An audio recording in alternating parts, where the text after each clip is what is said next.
저는 이번 한 주간 동안 내 안에 사는 이 예수 그리스도를 설교하기 위해서 굉장히 많이 묵상을 했습니다. 참 행복하고 아름다운 일주일을 보냈습니다. 왜냐하면 예수님께서 내 가슴 속에 살아 계셨기 때문입니다. 이 복음 성가 중에 말입니다. 내 안에 사느니 예수 그리스도니라는 이 찬양이 있습니다. 이 노래를 부르면 참 감동이 많이 밀려옵니다. 예수님의 거룩하신 사랑이 내 안에서 느껴지기 때문입니다. 내 안에 그리스도가 살아계심으로 우리는 하나님의 형상이 회복되고, 하나님의 형상이 회복되면 하나님의 거룩하신 영광의 임재 아래 깃들게 되고, 하나님의 거룩하신 영광의 임재가 내 가슴 속에 깃들게 되면 말입니다, 내 안에 살아계시는 그리스도 예수로 말미암아 나도 하나님의 영광을 반사하는 신앙의 삶을 살아가기 때문인 것입니다. 성도 여러분, 우리의 신앙의 삶은 그리스도를 통한 삶입니다. 그리스도와 함께하는 신앙의 삶입니다. 그리스도 안에서 살아가는 신앙의 삶인 것입니다. 그리고 종국에 이르러서는 그리스도 예수 아래서 우리도 그리스도 예수처럼 살아가는 신앙의 삶을 살아갈 수 있게 만드는 것이 내 안에 살아계신 그리스도 예수이신 것입니다. 내 안에 사느니 예수 그리스도니 나의 죽음도 유익함이라. 나의 왕, 내 노래, 내 생명, 또 내 기쁨, 나의 힘, 나의 검, 내 평화, 나의 주, 내 안에 사느니 예수 그리스도니 나의 죽음도 유익함이라. 사도 바울이 다메섹 도상에서 빛 대신 예수님을 개인의 구주로 영접합니다. 출애굽기 3장에서 모세가 말입니다, 쓸모없는 불타는 떨기나무 아래서 불꽃 대신 하나님을 만났습니다. 마찬가지로 이 세상에서 가장 큰 죄인이 누구인가 하면 사울이었습니다. 그런데 예수님께서 이 세상의 가장 큰 죄인인 사울을 만나시고 그 이름을 바울로 변화시킵니다. 근데 여러분, 다메섹 로상에서 말입니다, 예수님을 개인의 구주로 영접한 사도 바울의 신앙의 삶은 항상 예수였습니다. 언제나 예수였습니다. 어디에서든지 예수였습니다. 무엇을 하든지 예수였습니다. 그래서 그는 그의 생명이 당하는 날까지 말입니다, 참수형을 당하는 그 순간까지 영원히 예수의 삶을 살아갑니다. 오늘 여러분, 이 행복한 안식일에 말입니다, 사도 바울이 갈라디아서 2장 20절에 이렇게 신앙의 고백을 합니다. 그런즉 내가 그리스도와 함께 십자가에 못 박혔나니 그런즉 이제는 내가 산 것이 아니요 오직 내 안에 그리스도께서 사신 것이라. 이제 내가 육체 가운데 사는 것은 나를 사랑하사 나를 위하여 자기 몸을 버리신 하나님의 아들을 믿는 믿음 안에서 사는 것이라. 예수 그리스도의 삶을 살아간다고 하는 것은 예수 그리스도의 중심적인 신앙의 삶을 살아가는 것이고, 두 번째로는 내 자아를 죽이는 것이고, 세 번째로는 그리스도 예수를 믿는 믿음 안에서 살아가는 것이 내 안에 사느니 예수 그리스도라고 말씀드리고 싶습니다. 성경에 보면 예수님이 계신 곳은 언제나 기적으로 충만했습니다. 항상 예수님이 계시면 그곳에 놀라운 일들이 벌어진 것입니다. 그런데 성도 여러분, 참 아이러니하게도 예수님이 함께 계셨음에도 불구하고 예수님의 역사하심이, 예수님의 기적이 일어나지 않는 두 장소가 있었는데, 첫 번째 장소는 요한복음 2장에 나타난 가나의 혼인잔치 자리였습니다. 가나의 혼인잔치에 예수님이 초대되어 가셨는데 얼마나 많은 손님들이 찾아왔는지 말입니다. 포도주가 다 떨어지고 없었습니다. 예수님께서 그 자리에 계셨음에도 불구하고 혼주는 가장 중요한 잔치 음식이 떨어져 난감한 상황이 연출된 것입니다. 그런데 여러분, 우리 가운데도 예수님이 옆에 계심에도 불구하고 당황하고 슬퍼하고 고통당할 때가 얼마나 많이 있습니까? 요한복음 21장에 있는 말씀을 보면 디베라 바닷가에서 베드로와 여러 제자들이 부활하신 예수님께서 그 현장에 계셨음에도 불구하고 예수님이 계신 것을 알지 못하고 열심히 물고기를 잡고 있었습니다. 그런데 예수님이 계셨음에도 불구하고 예수님이 계신 것을 알지 못하였으므로 예수님의 기적이 그들의 삶에 도래할 수가 없었습니다. 그들은 빈 그물만 거둘 뿐이었습니다. 성경은 요한복음 21장 4절에 날이 새어 갈 때에 라고 표현합니다. 밤새도록 고기를 잡았다는 의미가 아니겠습니까? 예수께서 바닷가에 서셨으나 제자들이 예수이신 줄 알지 못하는지라. 21장 5절은 예수께서 이르시되 얘들아 너희에게 고기가 있느냐? 대답하되 없나이다. 예수님과 한 장소에 있었지만 물고기 한 마리도 잡지 못한 채 결실 없는 수고를 하고 있었던 것입니다. 우리의 신앙은 어떠합니까? 성도 여러분, 몇 년 동안 신앙의 삶을 살아왔습니까? 저도 30년이 넘는 목회 생활을 했습니다. 여러분 가운데 평생 모태로부터 신앙의 삶을 살아오신 분들도 계실 것입니다. 수십 년 동안 예수님을 믿어왔지만 우리에게 어려움이 닥치고 풍성한 축복이 없을 때 우리는 망연자실합니다. 그 이유가 무엇일까요? 우리는 무엇 때문에 망연자실한 신앙의 삶을 살아갈 수밖에 없을까요? 그것은 가나의 혼인잔치에서 예수님이 초청되어 가셨지만 예수님은 손님이셨기 때문에 아무것도 하실 수 없었다고 하는 것입니다. 예수님이 손님 취급을 받으셨기 때문입니다. 손님은 아무것도 할 수 없는 것입니다. 만일 오늘 여러분 가슴 속에 여러분의 가정에 예수님이 주인이 아닌 손님으로 계신다면 예수님은 여러분을 위해서 해줄 수 있는 일이 아무것도 없다는 사실을 우리는 기억할 필요가 있는 것입니다. 그때 말입니다. 예수님의 어머니인 마리아가 예수를 평생 가슴에 안고 신앙의 삶을 살아오지 않았습니까? 예수님을 잉태해서 예수님을 뱃속에 10달 동안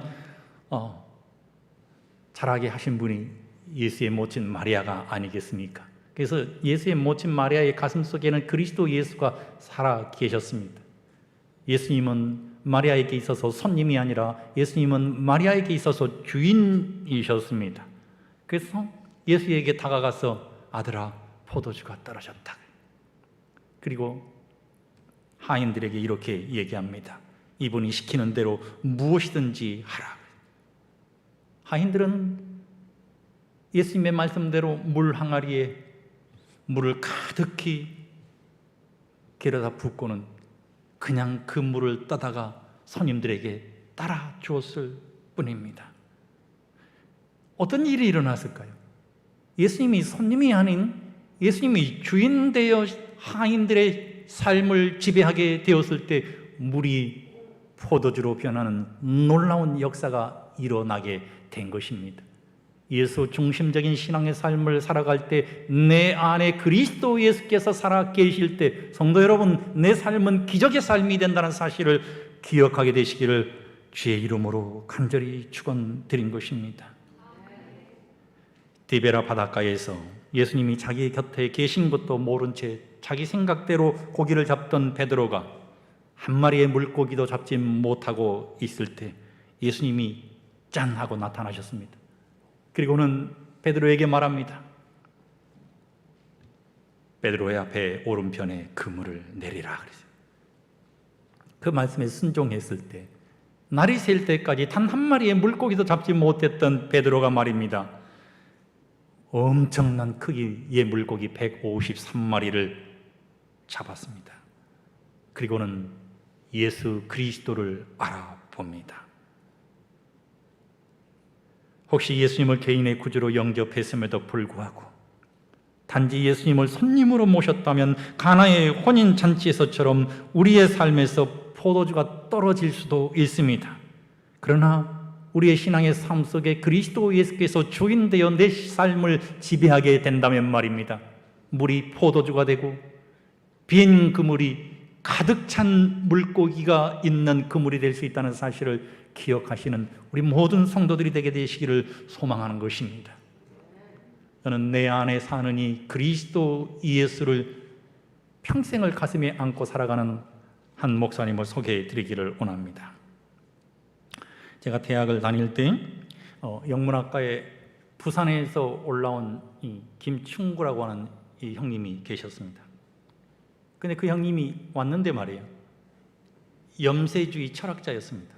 니체에 푹 빠져서 예수님을 개인의 구주로 절대로 영접할 수 없는 사람처럼 느껴졌습니다.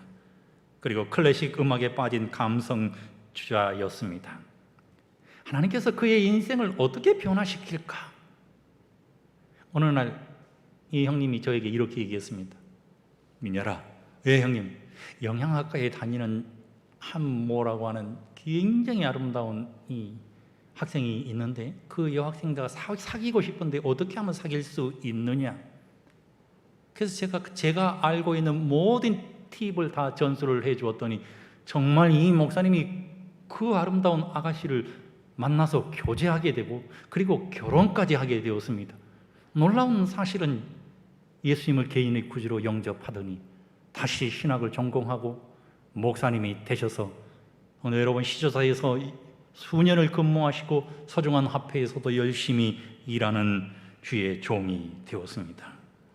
근데 이 목사님이 서중한 화폐에서 사역을 하시다가 이제는 사역을 그만두고 이제는 내가 가진 모든 재능을 활용하여 자급 사역자로서 회의 예방 선교지에 나가서 일을 해야 되겠다는 생각을 하고 말입니다. 캄보디아 시엠립으로 날아갔습니다. 근데 이 형이 저와 목회 동기인 삼육영어학원 세기로 담임 목사님에게 카톡을 보냈는데 이 목사님이 자신의 블로그에 이 형님의 감동적인 실화를 소설 같은 이야기를 기록해 놓은 것을 제가 인용해 여러분들에게 소개한 것입니다. 제 목사 평안하시겠지? 우리도 덕분에 캄보디아에서 잘 지내고 있어요. 소식이 너무 늦었어요. 지난 3월에 들어와서 코로나로 꼼짝 못하고 있다가 5월 중순쯤부터 쌀과 라면 등 양식을 나누는 구호 사역을 하고 있어요. 쌀 20kg에 라면 20개, 간장 1병, 그리고 소금 1kg만 있으면 4명 한 가정이 한 달을 겨우 버티지. 그래도 늘 미소를 잃지 않는 영혼을 만나는 일은 나에게 가장 큰 기쁨이야. 근데 캄보디아 시엠립에서 구호 활동을 하면서 그들과 함께 살아가던 이 목사님에게 황반이 변성이라고 하는 이 눈병이 찾아왔습니다. 앞이 잘 보이지 않는 것입니다. 그래서 한국에 돌아와서 한국에서 진찰을 받게 되었습니다. 이 목사님이 캄보디아 시엠립에서 더 이상 선교 활동을 할 수 없는 처지가 되었지만 여러분 선교지를 포기할 수가 없었습니다. 그래서 다시 시엠립으로 날아왔는데 한 천사가 말입니다. 5번 왕복하며 치료받을 수 있는 항공료와 그리고 1년치 생활비를 보내왔습니다. 그리고 올 6월에도 말입니다.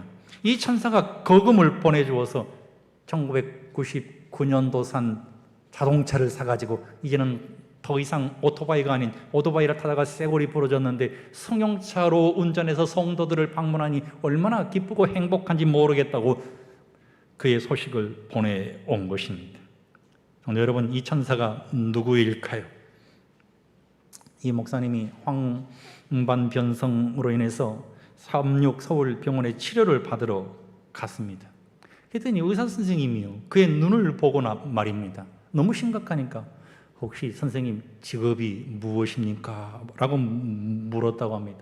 직업은 알아서 무엇 하나 속으로 생각하다가 저는 선교지에서 외방 선교 활동을 하고 있는 김충구 목사입니다. 그랬습니다. 그랬더니 의사 선생님이, 선생님은 절대로, 목사님은 절대로 CM육으로 돌아가서는 안 됩니다. 왜냐하면 눈병이 너무 심하기 때문에 한 달에 한 번은 주사를 맞아야 합니다. 목사님이, 선생님 저는 선교지로 가야 합니다. 그곳에 아이들이 있고 그곳에 성도들이 있습니다. 1년에 2번 정도 나와서 치료 주사를 맞을 수 있을지도 모르겠습니다. 지금 무슨 말씀을 하시는 것입니까? 절대로 캄보디아 선교지로 가서는 안 됩니다. 치료를 받으셔야 합니다. 그러면서 이렇게 얘기했다고 그래요. 의사 선생님이, 아직 젊으신 분이 치료를 잘 받아야지 무슨 선교냐. 이 목사님이 나는 속으로, 아니 자기가 젊지 내가 젊어? 나이는 40대 중반 정도야. 나는 캄보디아 선교사이기 때문에 선교 포기 못한다고 했지 그냥 선교하겠다고 얘기했어. 그랬더니 그 과장님이 조금 흥분하더라고. 그러면서 이제 카톡 내용을 이렇게 인용을 했습니다. 실례지만 캄보디아에서 무슨 일을 하세요? 난 좀 당황했어. 선교사에게 무슨 일을 하냐고 묻다니.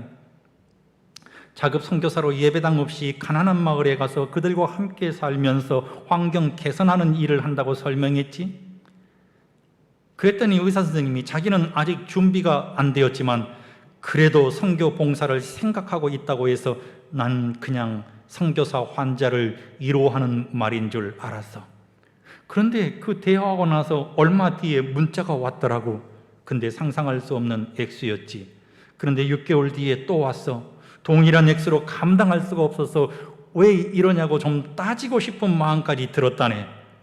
환자와 주치의 관계에서 동역자가 되었다는 게 참 믿어지지 않아. 지금도 좀 어색하기도 해. 라고 카톡을 보내온 것입니다.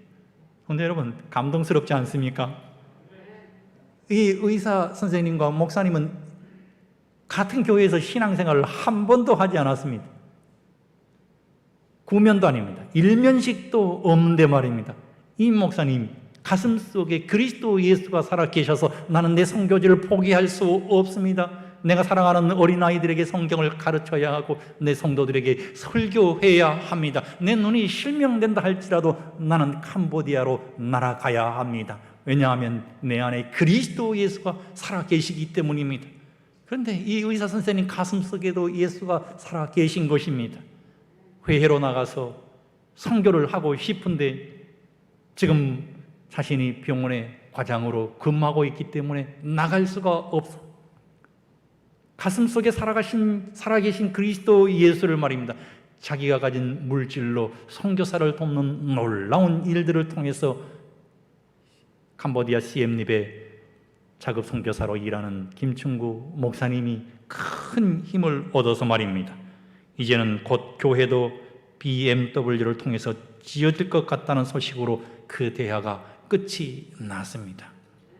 내 안에 그리스도 예수가 살아 계실 때 말입니다. 요한복음 2장 7절은 예수께서 그들에게 이르시되 항아리에 물을 채우라 하신즉 아기까지 채우니 이제는 떠서 연회장에 갖다 주라 하심에 갖다 주었더니 연회장은 물로 된 포도주를 맛보고도 어디서 났는지 알지 못하되 물 떠온 하인들은 알더라.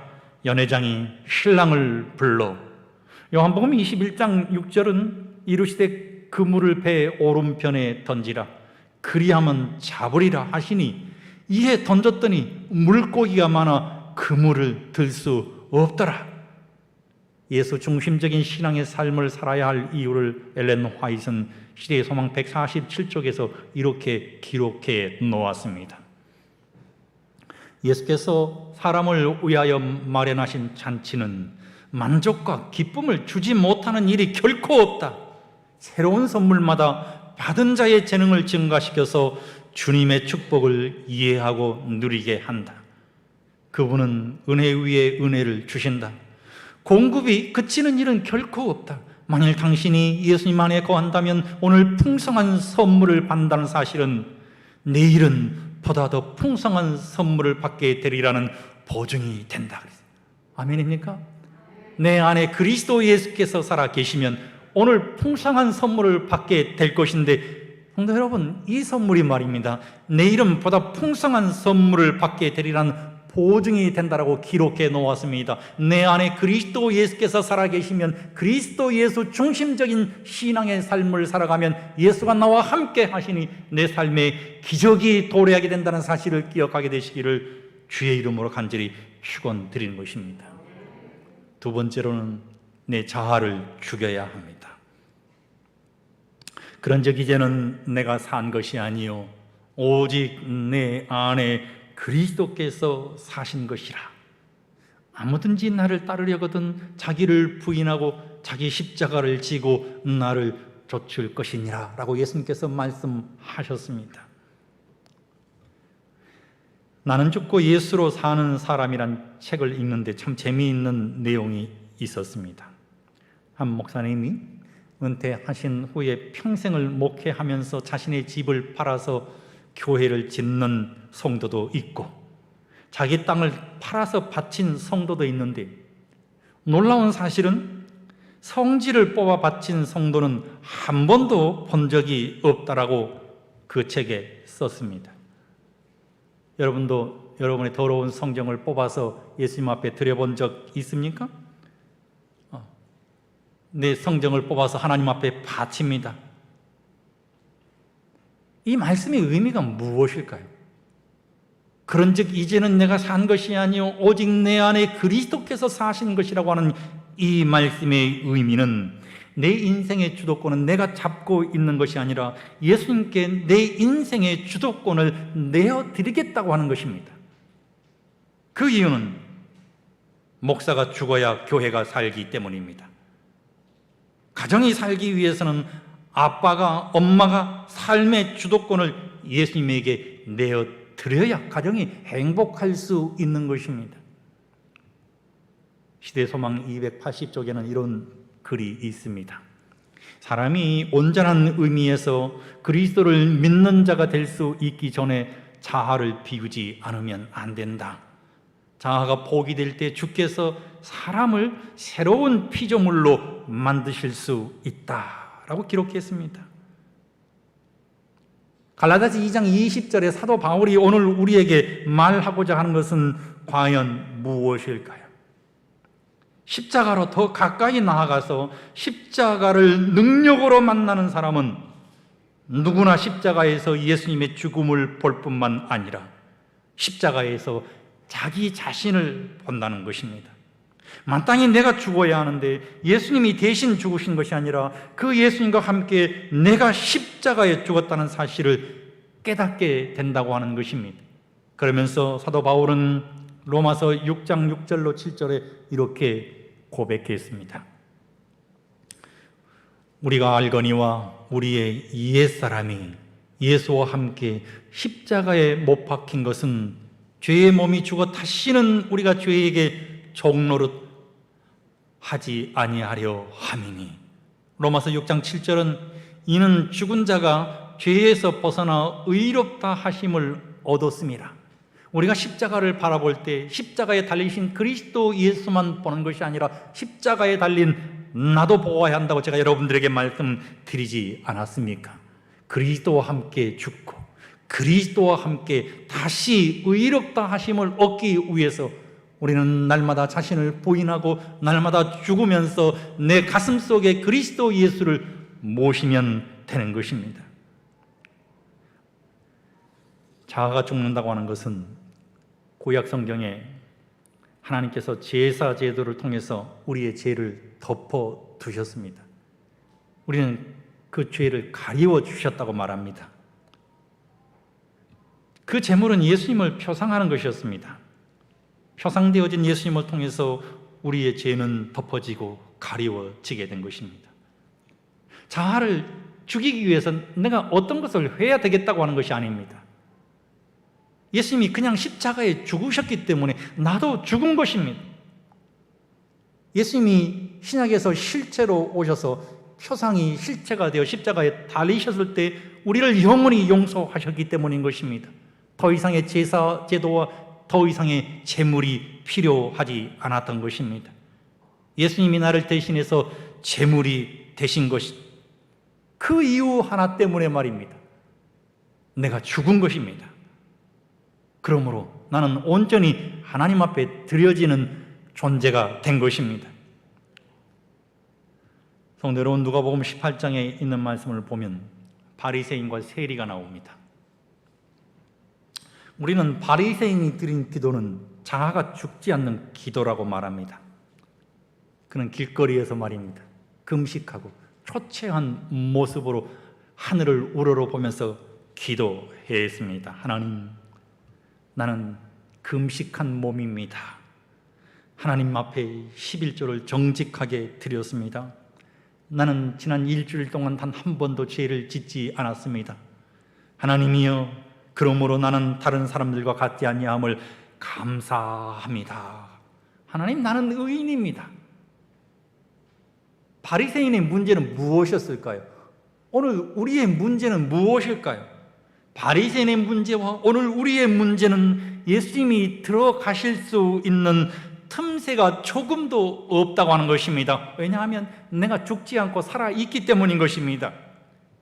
그런데 누가복음 18장 13절에 세리는 감히 머리를 들어 하늘을 보지도 못하고 예수님 앞에 나는 죄인입니다, 주님 나를 불쌍히 여기옵소서라고 기도했습니다. 자기의 자랑이 조금도 없는 것입니다. 오직 하나님의 은혜만을 간절히 간구할 따름이었습니다. 하나님의 돌보심과 하나님의 불쌍히 여겨주심이 없이는 단 한순간도 살아갈 수 없음을, 단 한순간도 서 있을 수 없음을 하나님 앞에 고백하면서 하나님의 긍휼을 간구하는 기도였던 것입니다. 자아를 죽인다는 의미는 바로 이런 것 아닐까요? 예수님이 내 생애를 주관하실 수 있도록 내가 예수님과 함께 죽고 내 안에 그리스도와 함께 살아가는 신앙의 모습이 오늘 우리의 신앙의 모습이 되어야 하지 않을까요? 예수님께서 누가복음 18장 4절에 이렇게 말씀하셨습니다. 내가 너희에게 이르노니 이 사람이 저 사람보다 의롭다 하심을 받고 집에 내려갔느니라. 우리의 눈이 예수께 고정되어 있다면 우리는 인정 많은 구주를 볼 것이며 그분의 영모에서 빛을 발견할 것이다. 그리스도의 영이 다스리는 곳마다 화평이 머물고 기쁨도 있을 것이다. 왜냐하면 하나님께 대한 평안하고 거룩한 신뢰가 있기 때문이다 라고 시대의 소망 153쪽은 기록되어 있습니다. 우리의 눈이 예수께 고정되어 있어야 할 이유가 여기에 있는 것입니다. 내 안에 그리스도께서 살아 계셔야 할 이유가 여기에 있는 것입니다.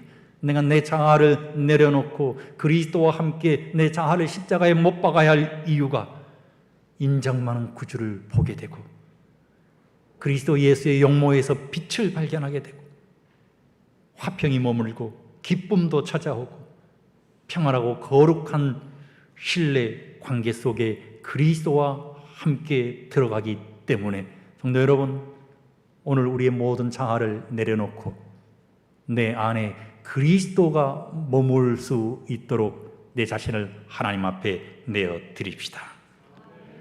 마지막 세 번째로는 이제 내가 육체 가운데 사는 것은 나를 사랑하사 나를 위하여 자기 몸을 버리신 하나님의 아들을 믿는 믿음 안에서 사는 것이라.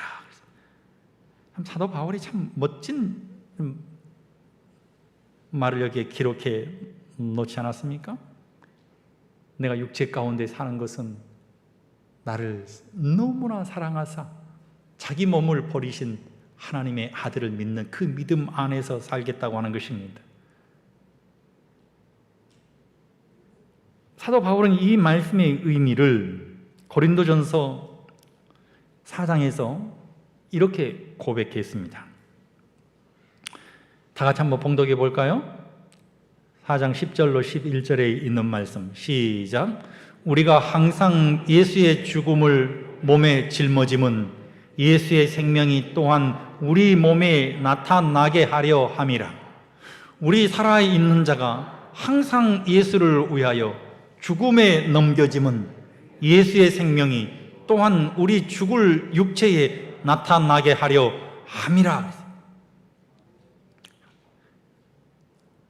여기 뭐라고 얘기하고 있습니까?